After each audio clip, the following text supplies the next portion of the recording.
At 18, Elijah Carter had $11, a canvas duffel bag, and a discharge paper that ended the only home the Army had ever given him. He spent 10 of those dollars on a building everybody else in Roanoke had already written off. A dead telegraph station on a weeded spur off Shenandoah Avenue, boarded up, sagging, worth less than the rusted lock on its door. When he laid his bill on the table, the crowd laughed. A regional developer named Garrett Voss barely looked up from his phone. "Squatter buying a tear down," he said, and went back to his calls. They were all wrong, every last one of them. Because behind a boarded wall in that shack, under 40 years of dust, something was waiting that the auctioneer and the developer and the whole laughing crowd knew nothing about.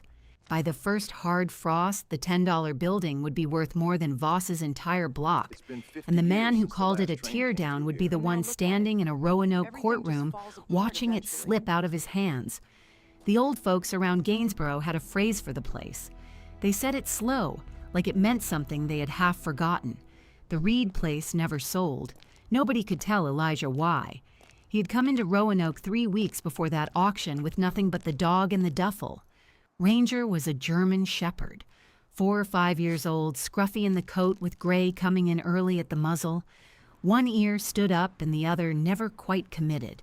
He had been with Elijah longer than anyone, which in Elijah's life was not saying much, but it counted for everything. When the buses ran out and the money ran out, the dog stayed. That was the whole of it. They slept rough down by the rail yards, in the tall weeds along a dead spur off Shenandoah Avenue Northwest, on the edge of the old Gainsboro neighborhood. Gainsboro was the oldest black neighborhood in the city, a place that had raised porters and preachers and railroad men back when the Norfolk and Western ran the whole valley. Elijah did not know any of that yet. He only knew it was quiet at the right hours, and nobody bothered a man who kept to himself. At night, the freight came through slow and long, and the horns rolled up off the tracks and filled the dark, and Elijah learned to sleep through them the way you learn to sleep through anything that will not actually hurt you. He came to like the horns. They were about the only thing in Roanoke that showed up every night without wanting something from him. He kept himself clean at a gas station sink, kept the duffel zipped, kept his boots by his head. A man with nothing learns to guard the little he has left. The field jacket was olive drab gone pale at the seams, Army issue, the name tape long since picked off. Under it, a gray hoodie. Under that, on a beaded chain, the tags he never took off. At the end of that dead spur sat a building, brick and board, a low roof, a chimney gone soft at the mortar, boarded windows, a door with a hasp and a padlock orange with rust. Elijah did not know what it was at first. He only knew it threw a good shadow in the afternoon, and the south wall held the day's heat past dark, and a man and a dog could lean against it and be out of the wind. He had been leaning against it for 2 weeks when he saw the notice. It was stapled to a phone pole outside a gas station on Orange Avenue, under 3 older notices for things already gone. County surplus auction, a list of lots, most of them mowers and file cabinets, and a truck with a bad transmission. Near the bottom, Lot 19, former rail telegraph station, Shenandoah Avenue Northwest, structure and parcel, sold as is, where is, no warranty. Elijah read it twice. He had $11 and he knew exactly what $11 could not do. It could not rent a room. It could not fix the thing in his shoulder the Army had stopped paying to fix. It could not buy back the bunk and the schedule and the 3 flat meals a day that had, for 2 years, felt something like belonging. But the notice did not say what Lot 19 would go for, and that building was already the closest thing he had to an address. The auction was on a Saturday morning, on a gravel lot behind the county maintenance yard, the kind of place where the weeds grow up through the fence and nobody minds. Folding chairs, a coffee urn going lukewarm, a flatbed trailer for a stage, 40 or 50 people, most there for the truck or the mowers, a few there for nothing in particular except to see what their neighbors would pay. Elijah stood at the back with Ranger on a length of clothesline he used for a leash. People gave him room. People always gave him room, and he had stopped deciding whether that was respect or something closer to fear. The auctioneer was a county man with a microphone and a patter that ran the words together until the numbers were the only thing you could catch. The mowers went. The file cabinets went in a lot of 6. The truck with the bad transmission went to a man in a feed cap for $400, and the man looked pleased about it, which told you everything you needed to know about the truck. Then the auctioneer got to lot 19. The air changed. Not much, just enough. He read the line off his sheet: former rail telegraph station, Shenandoah Avenue, structure and parcel, and then he looked up like he was waiting for the joke to tell itself. Garrett Voss was sitting in the second row. You knew Voss before anyone said his name. He had the look of a man who came to these things to remind everyone he did not need to. Pressed shirt, no tie, a tablet on his knee, an assistant beside him with a folder. He owned half the railside block already, or his company did, which to a man like Voss was the same thing. He did not bid. Men like Voss do not bid at county auctions. They wait for the lot to go cheap or fall to the city for back taxes, and then they deal with the city, where the rooms are quieter and the math runs friendlier. The auctioneer opened it at $500. Nothing. $250. Nothing. He worked his way down the way they do, $100, $50, $25, and the lot just sat there in the morning sun unwanted, and the crowd began to enjoy how unwanted it was.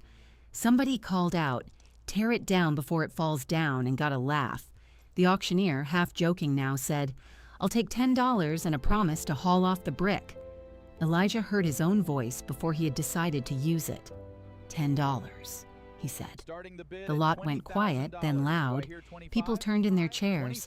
Here was the kid with the dog and the clothesline leash, the one who had been sleeping who knew where, bidding on a condemned shack like he was buying the Hotel Roanoke. The laugh that went around was not a cruel laugh, exactly. It was worse than that. It was the laugh of people who felt a little sorry for you and a little entertained at the same time and did not see the difference between the two. Voss looked back over his shoulder. One look. He took in the jacket and the dog and the clothesline, did the math, and turned around again. Squatter buying himself a roof, he said to the assistant, not bothering to lower his voice. Let him have it. It is a tear down on a clouded lot. We will have the parcel rezoned by spring. The assistant wrote something down. Going once, the auctioneer said, grinning. Going twice. He pointed the gavel. Sold to the young man and his dog for $10 American. Don't spend it all in one place, son. More laughter. Elijah did not laugh, and he did not flinch. He had been laughed at by experts. A gravel lot full of strangers in folding chairs was nothing he had not slept through before. They sent him to a card table at the side of the lot to settle up.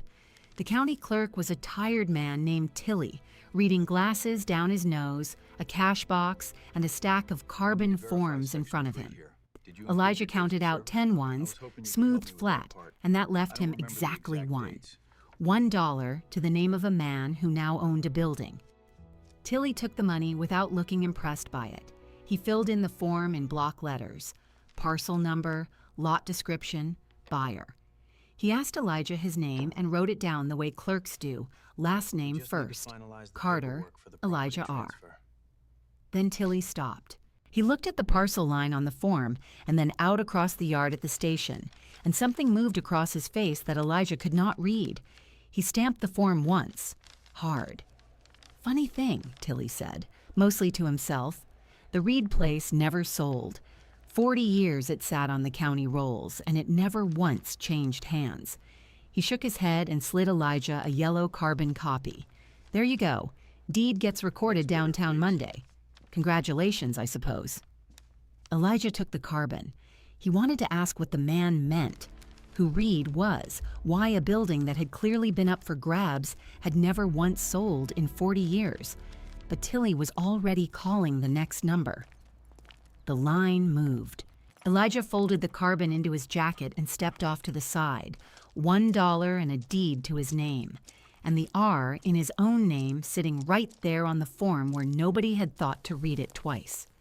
He walked back to the station that afternoon with the carbon in his pocket and the dog at his side. It was a longer walk than it should have felt, up Shenandoah and along the spur, the gravel giving out to weeds and the weeds giving out to the building, goldenrod up to his knees, grasshoppers going up in front of his boots.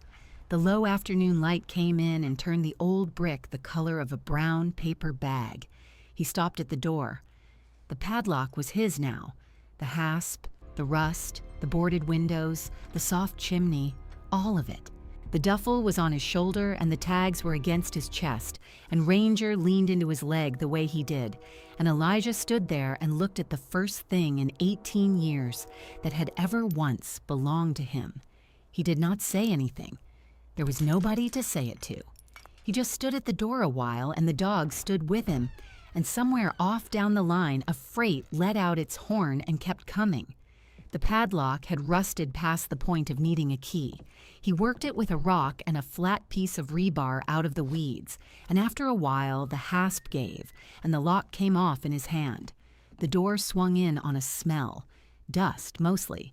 Cold ash from a hearth long dead. Old paper. Oiled wood. Mouse. The smell of a room that had been closed up and breathing its own stale air for a very long time. Inside, the daylight came through the gaps in the boards in long gray bars. A counter ran across the middle of the room, oak gone almost black, with a hinged section to pass behind. Behind it, against the far wall, a brick hearth with a cold gray bed of ash, a swivel chair with the stuffing gone, shelves of curled paper and ledgers swollen with damp, a tin cup, a calendar turned to a month and a year Elijah had not been alive to see. And on the wall behind the counter, paneling, wide old boards painted over, fitted close, a door-shaped seam in them that did not have a door. He did not go poking at it that first evening. He was tired in the way that goes deeper than the body. He swept a corner of the floor clear with the side of his boot, rolled out the thin pad from the duffel, and sat against the counter with the dog while the light went out of the boards, one bar at a time. He ate the last of what he had. He listened to the freights come through, closer here than out in the weeds, the whole building taking the sound down into its walls and holding it. For the first time in longer than he cared to count, Elijah Carter slept under a roof he could call his own. He did not sleep long. Somewhere in the dead middle of the night, Ranger got up. The dog crossed the room in the dark, toenails ticking on the board floor, and stopped at the paneled wall behind the counter, at the door-shaped seam that had no door, and he began to dig. Not the lazy circle and flop of a dog settling in for the night. This was work. Both front paws, fast and hard, claws raking down the old painted boards, a low sound starting up in his chest that was not quite a growl. Elijah came up on one elbow and told him to quit. Ranger did not quit. He had never once not listened, and now he scratched at that wall like there was something on the other side of it, something he could smell and Elijah could not, and he would not stop. Elijah got up. The boards were cold through his socks, and the dark inside the station was complete. The kind of dark that has a weight to it and presses on the back of your eyes. He found the small flashlight in the side pocket of the duffel, the one he kept for checking his boots before he stepped into them, and he thumbed it on and crossed to where the dog was working. Ranger did not stop for the light. If anything, he went at it harder, both front paws raking the painted boards, that low sound still turning over somewhere down in his chest.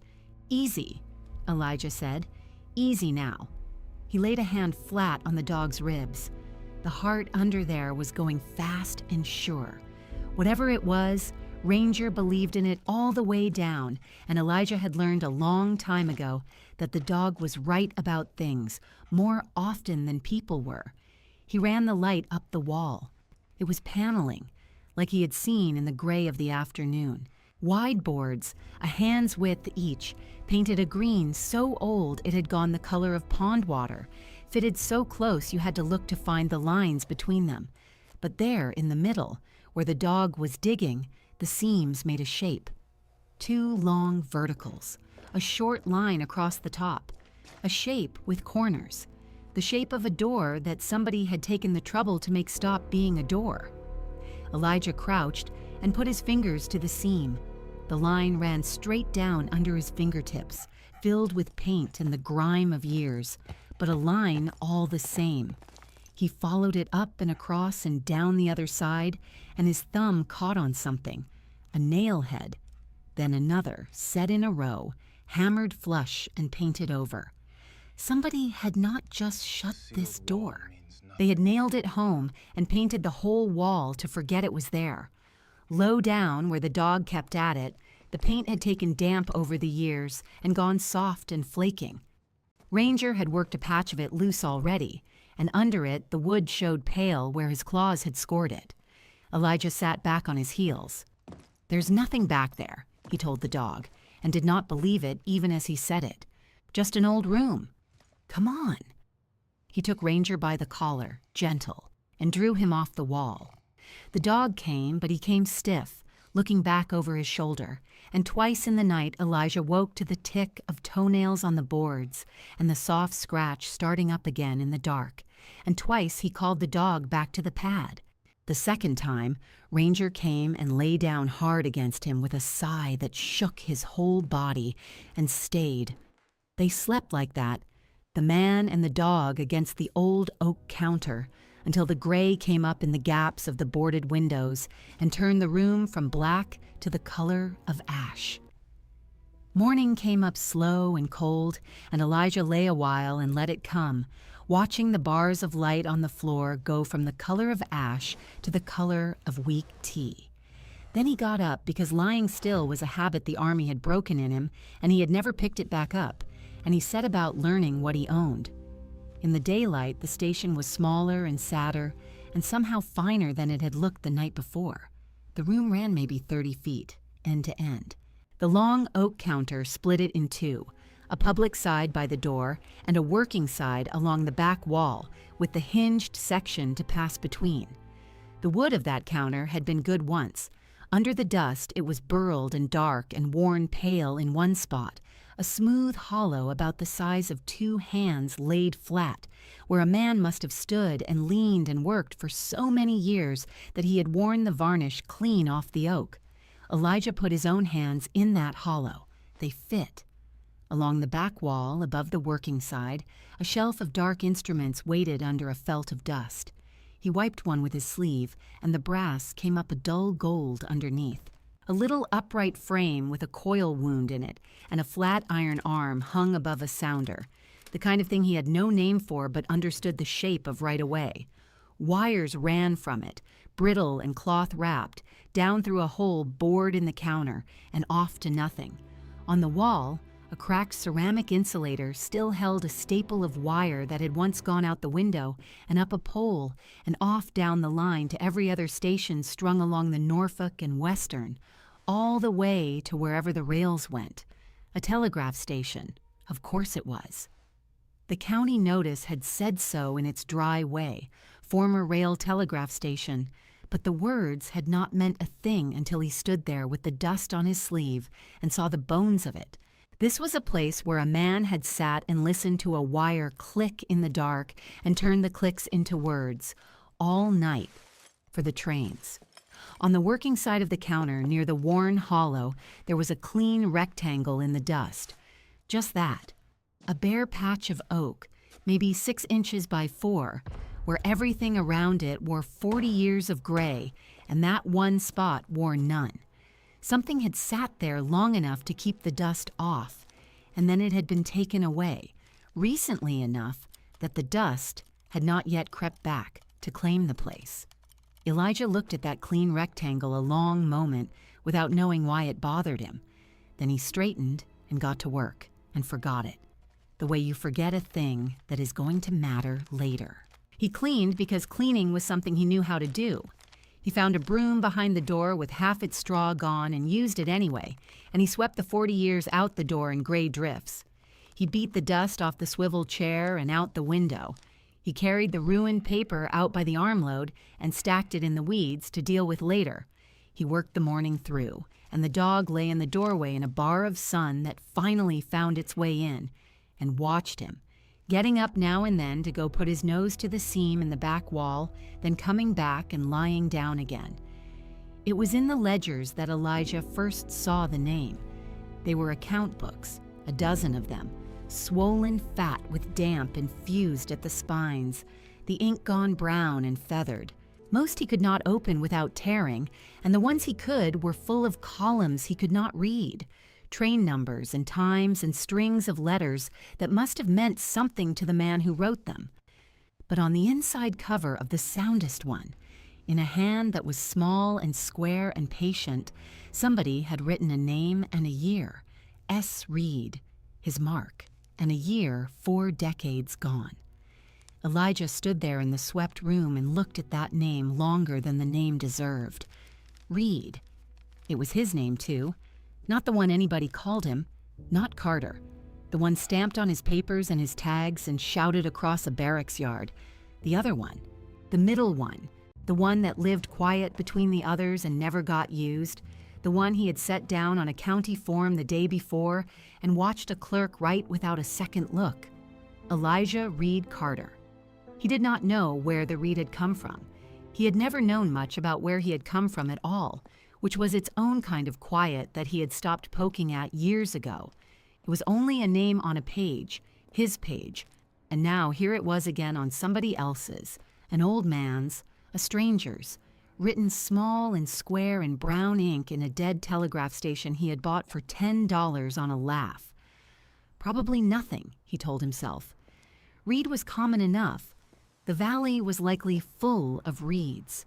He closed the ledger and set it on the counter, careful in the clean-swept place where the dust no longer was. And he did not throw that one out into the weeds with the others. He could not have said why. By midday, his stomach had a word to say about the $1 in his pocket, and he left the dog to mind the open door and walked up out of the spur and into the neighborhood to see about something to eat. He went up Shenandoah and cut over toward the heart of the old streets, where the houses sat close and proud and a little worn, 2 stories of frame with deep porches and the paint going thin on the rails. Gainsboro. He did not know its name yet, or that it was the oldest black neighborhood in Roanoke, older than the railroad that had made the rest of the city, that it had raised porters and teachers and doctors and preachers back when a black man could not get a room downtown for any money, and so had built his own everything right here, his own Henry Street with its own hotel and its own music coming out the doors on a Saturday night. Elijah only saw that people nodded to him here. Older folks on the porches lifted a hand the way you do to somebody you have decided not to be afraid of, and he lifted his back, out of practice at it. He spent $25 of his dollar on a heel of bread and a paper cup of coffee at a corner store on Gilmer Avenue. And while the man rang him up, Elijah said, because it was the only thing he had to say, that he had taken over the old telegraph place down on the spur. The man stopped with his hand on the register. The Reed place, he said. It was not a question. He looked at Elijah a beat too long, the way Tilly had looked at the form. Son, that building never sold. It did yesterday, Elijah said. To me, $10. The man let out a breath that was half a laugh and shook his head and rang the drawer. Well, he said, don't that beat all? And then, because Elijah was still standing there, and because some questions a man cannot help, 40 years it sat. County would put it up and nobody would touch it. Folks said it wasn't the building that wouldn't sell. Folks said it was the deed. He slid the coffee across. You want to know about that place? You go see Miss Odessa Pruitt. Up the next block, blue house, flag on the porch. She kept the books for the railroad better than 40 years. She kept everything. He smiled a little. Odessa Pruitt forgets nothing, and she will tell you so herself. The blue house was where the man said it would be, a neat 2-story with a swept porch and a small flag hanging still in the noon air and ferns going brown at the edges in their pots. An old woman sat in a cane chair behind the ferns with a church bulletin folded in her lap and a pair of glasses on a chain at her chest, and she watched Elijah come up the walk with the frank, unhurried attention of a person who has earned the right to look at whatever she pleases. "You're the one bought the station," Odessa Pruitt said before he reached the steps. "News travels in this neighborhood faster than it ever did on the wire. Sit down. You're making my neck tired." He sat on the top step, the coffee going cold in his hand, the dog having trailed him at a distance and settling now in the shade of the walk. She looked him over, the faded field jacket, the boots, the tags at his collar, and whatever she made of it she kept to herself. "I kept the records for the Norfolk and Western 41 years, she said, when he asked, as if she had been waiting all day for somebody to. Dispatch ledgers, train sheets, the operator's logs. Every wire that came down that line came across a desk and into a book, and a good share of those books, I am the one who filed them." She tapped her temple. "What is not in the books is up here, now. What is it you want to know about that old shack you went and threw your money away on?" "Who was Reed?" Elijah said. Something passed over her face. Not surprise. Something slower than that.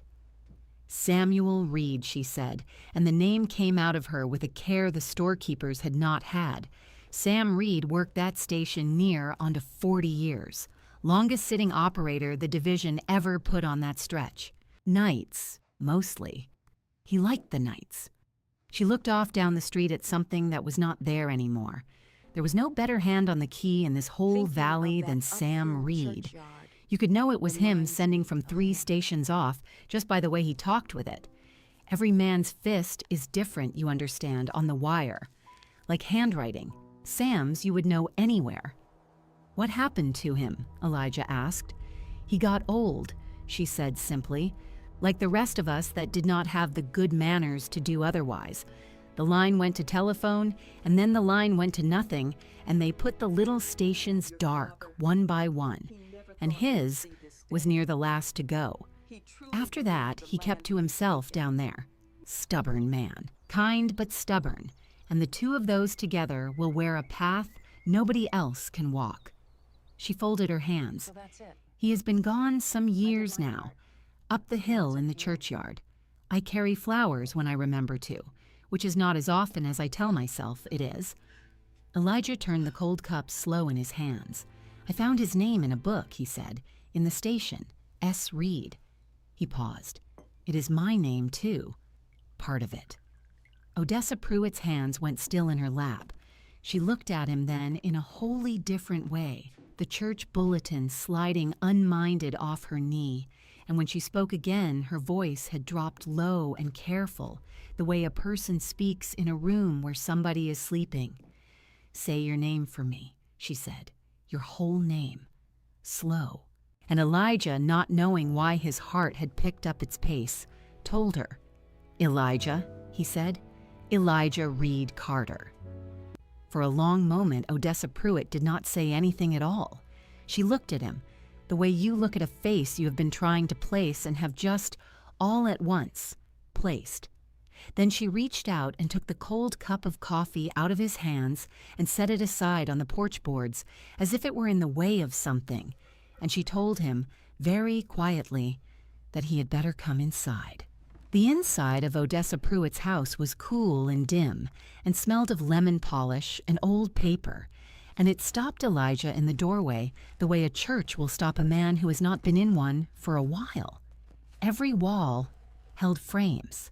Photographs in them, brown and silver, men in shirt sleeves standing proud beside black engines, women in Sunday hats on these same deep porches, a whole street of faces looking back at him out of years he had not lived, and among the faces, here and there, the same square dark machines he had wiped the dust off of that morning, brass keys, sounders, the bones of the wire hung on the wall like family. "Sit," she said, and he sat on the edge of a hard sofa with a crocheted runner along its back, the dog settling in the open doorway where the screen let the warm air through. She did not sit. She went instead to a low cabinet under the front window and bent to it with one hand braced on her knee and brought out a flat box, the kind that holds a whole year of a life if the life was quiet enough. She set it on the table between them and lifted the lid, and her fingers went down through the photographs in it without her eyes following, the way fingers go through a thing they have touched 10,000 times. I knew there was something the minute you said it, she said. Read. But a person does not like to say a thing like that out loud until they are sure. You can do a world of harm being not sure out loud. She drew out one photograph, looked at it a breath, and turned it and laid it in his hands. A man at the counter of the station. His station. The same long oak, except in the picture the wood was not worn pale yet. It was dark and oiled and new, and a young man leaned over it with one hand resting on a brass key, and his head bent down, and a green eye shade throwing his eyes into shadow. Behind him, the shelf of instruments stood bright and whole and humming. You could near about hear it. On the back of the photograph, in pencil, in that small, square, patient hand he had already seen once that day on the inside cover of a swollen ledger, somebody had written, S. Reed, on the wire, and a year, a long way back. That is the man you bought your house from, Odessa said, soft, though he had been gone a good while before the county ever troubled itself to sell it, and a longer while than that since he last sat that key. She lowered herself into the chair across from him at last, slow, the way the old come down, a hand on each arm. Samuel Reed, Sam. Now I am going to tell you a thing, and you are going to let an old woman tell it her own way from the front, because there is no other road into it that will make any sense of where you are sitting right now. And she told it. Samuel Reed had been a young man on that wire when Roanoke was still half mud and promise, and he had stayed on it while the town grew up around him, and the trains got longer, and the world changed its mind about a great many things. He married a Gainsborough girl, a school teacher, and they had the one child, a son, and that son was the trouble of Sam's life the way an only child often is, loved too hard and too close in too small a house. The boy did not want the wire. He did not want the nights, the green light, the patient small life of a man who turned clicks into words for other people's trains. He wanted out. And out he went, north, the way so many went north in those years, chasing a wider sky. There were words between them before he left, Odessa said, the kind of words a father and a son say to each other once, and then carry the rest of their lives like a stone in the shoe. Sam never told me what they were, but I watched him go quiet after, and a quiet man on the wire is a thing you notice, because the wire is the one place he is still loud. She folded her hands. Your father went up to Detroit, found work, lost it, found it again, the way it went. And somewhere up in all that noise and weather, he had a son of his own. Elijah did not move. The cold cup was gone from his hands, and he did not know what to do with them now, so they lay open on his knees. Hard times came for your daddy young, she said, and she said it gently the way you set something fragile down on a high shelf. Word came back down the line to Sam, the way word does that the Lord had taken his boy early, up there in the cold, and that there was a child, a grandson. But by then, the family had scattered like chaff, and your mother was carrying her own troubles, and a baby got moved from this hand to that hand the way babies do when the grown folks around them are drowning, until even the people who loved him could not have told you which door he was behind. She looked at him steady. You were that child. I am as sure of it as I am sure of my own name. You were Sam Reed's grandson, set down in the world under another man's surname, with his blood kept in the middle of yours like a coal under ash. Reed. Somebody loved you enough, somewhere, to leave it on you. The room was very quiet. Out in the doorway, Ranger lifted his head, then put it down again. He looked for you, Odessa said. You hear me now. Sam Reed spent the back end of his life looking for you. He wrote letters to offices that had stopped answering letters. He wrote to the church up there, to the county up there, to men he had known on the line who would pull, and men who only said they did. He came and sat on this very porch and read me what he had written, to see, was it humble enough, because Sam was a proud man and he was afraid his pride would scare an answer off. She shook her head slow. No answer ever came. The world had folded you up and put you away too well, and an old man cannot search forever. But here is the thing about Sam Reed, child, the thing this whole neighborhood half forgot and half made into a ghost story. She leaned toward him. He never once stopped believing you would come, so he fixed it so the door would still be there when you did. The deed, Elijah said. His voice came out rough. The deed, she agreed. You go and ask anybody on these blocks, and they will tell you the Reed place never sold, and they will tell it to you like a haunting, like the building itself turned buyers away. It was not the building, it was Sam. He went down to the courthouse and he sat with a lawyer, the colored folks lawyer we had then, a good man, gone now too, and between the two of them, they tied that little station up in such a way that the county could put it on the block till the trumpet sounded and it would not pass to a single living soul who could not prove the right blood. He held it off the market with his own dead hand. 40 years that property has been waiting on one particular man to walk up out of the weeds. Her eyes had gone bright. And yesterday, for $10 and the price of a laugh, one did. Elijah sat with the photograph in his open hands and could not for a moment have told anyone his own name, all 3 pieces of it, in any order at all. He did not remember much of the walk back down the hill. He remembered the freight horns somewhere off across the yards, low and long, and the way the afternoon had gone gold and heavy on the porches, and Ranger close against his leg the whole way, as if the dog had decided something about him on that porch and meant to see it through. He came back down the weeded spur to the station and stood and looked at it. The boarded windows, the sagging eave, the door he had hauled open the day before, and it was not a shack anymore. It was the lamp his grandfather had left burning in a window for him before he was even old enough to be lost. There was a car at the foot of the spur that had not been there before.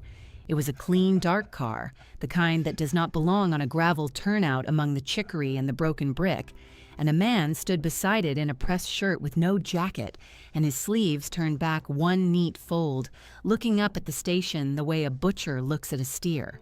He turned when he heard the gravel, and he smiled, and the smile was the most expensive thing on him. "You'd be the new owner," the man said. I heard. Small world, small county. He came up the weeds with his hand out and his shoes taking the dust badly. Garrett Voss. I develop. This whole strip, the spur, the lots back of it, all the way to Shenandoah, that's my block. Or it will be once the city catches up to where the money's already going. His handshake was firm and brief, and he was already looking past Elijah at the building while he did it. I was at the auction. Figured that parcel for a tear down, honestly. Didn't think anybody'd bid. You did me a favor, in a way. Cleaner to buy it from a person than to pry it loose from the county. It's not for sale, Elijah said. Voss laughed. Easy, like a man who has heard that opening line 100 times and knows the second and third lines too. Everything's a number, friend, that's all. You walked up here with what, a duffel bag? I can put real money in your hand by Friday, enough to start over somewhere a man your age ought to be starting. He took a card from his shirt pocket and held it out, and when Elijah did not take it, he set it on the corner of the windowsill, under a flake of the green paint. I'm filing to rezone the lot regardless. That's already moving. What we're really talking about is whether you walk away ahead of it or under it. He looked at the dog and at the tags at Elijah's collar, and the smile thinned by a degree. Think on it. Don't think too long. He went back down to his clean car, and it turned around in the weeds and was gone. And Elijah stood there a while with his heart going hard and slow. And then he did the thing the army had taught him to do with a man like that, which was nothing at all. He stood still. He let the gravel settle. And then he turned and went inside to the one room he had not yet opened, because the dog was already there, at the back wall, where the door that had stopped being a door waited under 40 years of pond green paint. and the dog was scratching at it again. And this time, Elijah did not call him off. He found a pry bar in the weeds among the things he had carried out, an old, flat, rusted thing, and he set its tongue to the seam, low down where Ranger had worn the paint to bare wood, and he leaned on it. The first nail came with a long, complaining cry, like the building did not want to give the room up. The second came easier. He worked up the seam, nail by nail, the paint cracking off in green sheets and the daylight from the front room falling into the dark beyond the door an inch at a time.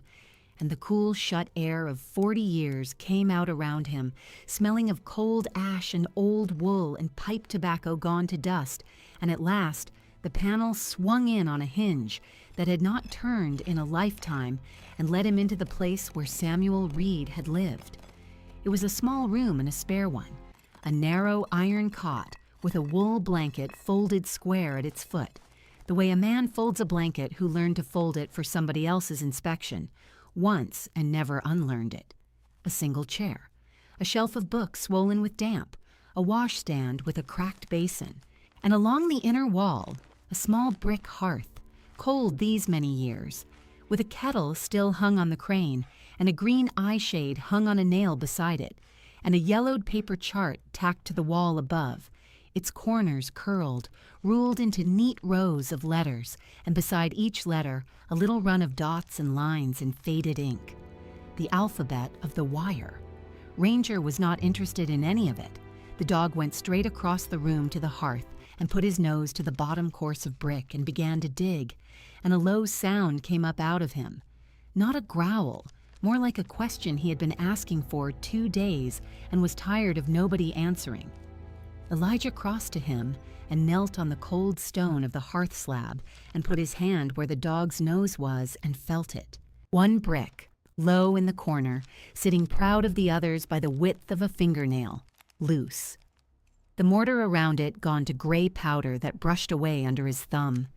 He worked his fingers around its edges and drew it, and it came out of the wall with a soft grind, and behind it was a hollow, and in the hollow, wrapped close in a square of oilcloth, gone stiff and dark with age, was a bundle the size of 2 fists. He sat back on the hearth slab with it in his lap, and the dog leaning hard against his arm, and he unwound the oilcloth, fold by stiff fold, his hands not quite steady.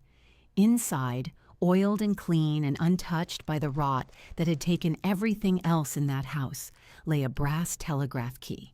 A beautiful thing, heavy for its size, the lever worn bright on top where a thumb and finger had rested 10,000 nights, and folded under it, brittle as a dead leaf, was a narrow strip of paper tape, the kind the old machines fed out, and along its length ran a line of inked marks, dots, and short dashes, a run of them, in groups, made by a careful hand a long time ago. He did not know Morse the way his grandfather had known it, in his sleep, in his blood. But he had carried a little of it out of the army, the bones of the alphabet, and there above him on the wall was the chart, the curled yellow chart with every letter spelled out in its dots and its lines. So he held the brittle strip up to the gray light from the doorway, and he read it the slow way, the child's way, mark by mark, his eye going up to the chart and back down to the tape, one letter at a time. The first group was a single dot. He found it on the chart. E. The next, a dot and a line and 2 dots. His finger came down the rows and stopped. L. 2 dots. I. A dot and 3 long lines, which was a rare one, a letter you did not often need, and he had to look twice. J. A dot and a line. A. And the last, 4 quick dots in a row. H. He lowered the strip into his lap and stared at the cold brick hearth and the worn brass key, shining in it. And the freight horn called again somewhere out across the dark yards, long and low, the way it must have called across them every night that Samuel Reed sat in this room with this key under his hand. 6 letters, 1 word. The word the old man had tapped out into a dead and humming wire, over and over, on how many of those long nights, sending it down a line that did not carry anymore to a boy nobody could find. Elijah. It spelled Elijah. It spelled his own name. He sat a long while with the tape across his palm, and then a slower understanding came up under the first one, the way the deepest things always come last. The marks were not only a name. A man does not oil a key and seal it in a wall for the better part of a lifetime to send one word into a wire that carries nothing anymore. The word was an instruction. It was a key in the older sense, the kind that turns a lock. He looked down at the floor. Ranger had moved off the cold brick and stood now on the wide, flat hearthstone, his nails working at a thin, dark seam where the stone met the boards and did not sit flush. Elijah laid the tape down careful as a banknote and set the pry bar to the seam and leaned, and the hearthstone came up on one edge with a grinding of grit, heavier than its size, and he walked it aside with his hands. Sunk into the dirt, an old mortar beneath it was a square iron door, flush to the ground, a brass dial at its center worn the same bright color as the key, a floor safe, the kind the railroads bolted into depot floors to hold the day's receipts against the night. There was no number written on it anywhere. There did not need to be. Samuel Reed had left the combination in the one place on earth that belonged to a single living soul. Elijah took up the tape and read it the slow way once more, and this time he did not stop at the letters. He carried each one up to the yellow chart on the wall and counted where it fell in the ruled column of the alphabet, the way a man counts who is never shown the quick way.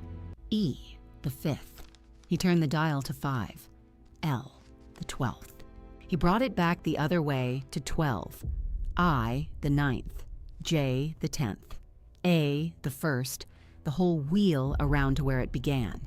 H, the 8th. 6 turns of a worn brass dial. His own name, spelled into the throat of an iron lock by a man who had staked everything he owned on the chance that the boy would one day kneel in this room and know it for his. The bolt let go under his hand with a sound he felt in his wrist before he heard it. Inside, dry as the day they were laid down, were 3 things: a canvas bank sack, soft with age and heavy the way money is never heavy, and when he loosened its throat, it was thick with engraved certificates scored in copper plate, Norfolk and Western Railway Company, a sum on each face that he read 3 times and still set down fast, the way you set down something hot. Bearer bonds, a careful man's wages and a railroad's promises, made out to whoever held them and waiting all these years on a holder. Beneath the sack lay a ledger, black-bound and swollen, and its columns were not trains. They were people. A widow on Patton Avenue carried through a hard winter, a child's school books, a burial seen to quietly, no name set against it. Page upon page, decade upon decade, every entry small and every entry a soul, and not one of them signed. Half of Gainsborough had been carried for years on the back of a man who never once let them turn and see who carried them. And on top, where it would meet the first hand to open the rest, lay a single envelope gone the color of weak tea, and across its face in a strong old hand, the downstrokes pressed deep into the paper, were the words, "For my grandson, Elijah Reed Carter." For when he stops running, he did not open it right away. He sat on the floorboards of his grandfather's room with his whole name in his lap, set down by a man whose face he had seen in one cracked photograph and nowhere else in this life, and Ranger came and lay across his feet and let out a long breath. The light in the doorway burned down to the color of a banked fire. A freight came through the yards below and shivered the glass in its frame. Then Elijah Carter, who had walked into Roanoke with $11 and out of the auction yard with one, put his thumb under the flap and broke a seal his grandfather had pressed shut before the boy could even speak. Most of what was written there is his, and I will leave it his. The last of it I will give you, because the rest turns on it. If you are reading this, the old man had written, then you have stopped. That is all I ever asked of the world on your account, that one day you would hold still long enough for the people reaching after you to reach you. The house is yours. It always was yours. Stand in it. Garrett Voss did not let go of the block gracefully. Word of what had come out of that floor reached him fast and crooked, the way money news reaches such men. And inside the month, he made the move Elijah had half looked for since the dark car first turned around in the weeds. His lawyers filed to void the surplus sale itself, calling it improper, a clerk's slip, a $10 handshake no court should honor against the public good. And in the same breath, he pressed his petition to rezone the whole railside strip from Shenandoah Avenue down to the yards. If he could not buy the station, he would unmake the buying of it and fold the ground into his block. So, Elijah Reed Carter put on the one collared shirt in the duffel and went down to the Roanoke City Circuit Court.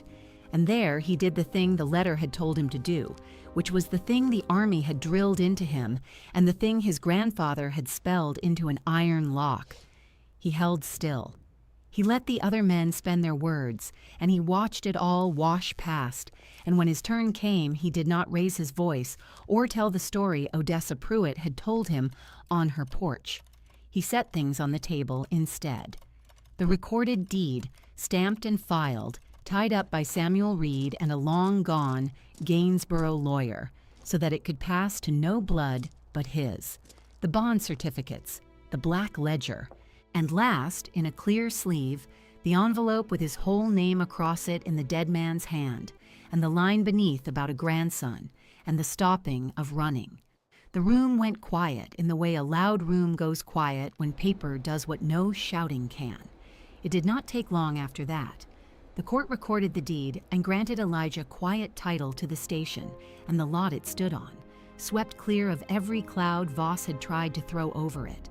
A separate order of heirship entered that same term, named Elijah Reed Carter, the lawful heir of Samuel Reed, so that the blood and the surname were written down together at last in a public book no one could ever fold apart again. The bonds went away to be proven and came back proven, good and redeemable through the trust that had taken up the old line's debts when the Norfolk and Western name itself passed into other hands. And the petition to rezone the strip was denied on the plain ground that a man cannot build on land whose title he does not hold and never will. Garrett Voss did not come up the spur again. Elijah did not sell. The bonds alone could have carried him to any of the far places his father once ran toward, and he turned it over on the nights the horns ran long across the yards. But he had spent 18 years being passed from one set of hands to the next, and he found he had no moving left in him. He stayed. He had the wires seen to and the green lamp lit again over the old brass key, and by the door he hung a plain board. He painted himself, slow, the way he did all things now. Reed Station, free. It became a thing in Gainsborough the young did not understand, and the old came to with wet eyes. A room where any rail family short a stamp or a phone or a way to reach a son up north could sit at Samuel Reed's key and have Elijah send their words down the line for nothing, the way the old man had done it all his quiet life. When a boy came through that winter, 14 and sleeping by the yards as Elijah once had, hungry and proud and braced to be laughed at, no one laughed. Elijah set a plate in front of him and made up the cot in the back room that had been Samuel's and asked him nothing he was not ready to answer. At dusk, the little station stood lit gold from the inside against the blue Roanoke hills. Elijah leaned in the doorway in the old field jacket, and Ranger pressed warm against his leg.